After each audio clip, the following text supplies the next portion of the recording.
Okay, let me have a quick talk through question 1 of part B. We're given a pretty simple situation. We're asked to develop a conceptual class model for the situation in a project called B1, including multiplicities and attributes, where we can deduce them from the above, but we're told not to concern ourselves with navigabilities or operations.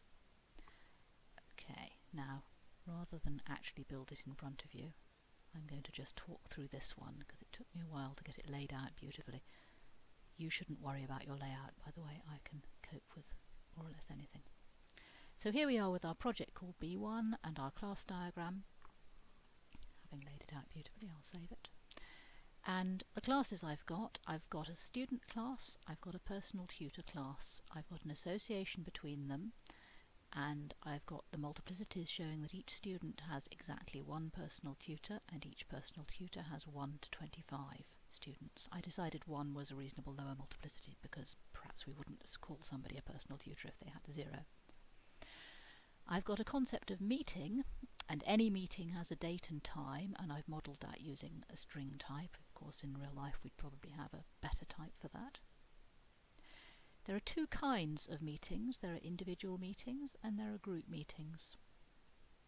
And I have shown them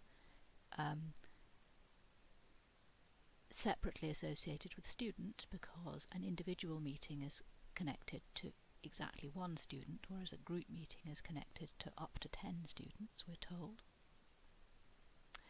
A group meeting has to be scheduled in a meeting room, so I've given it a link to a new class meeting room here, and I've given the meeting room an attribute location. That is just a misplaced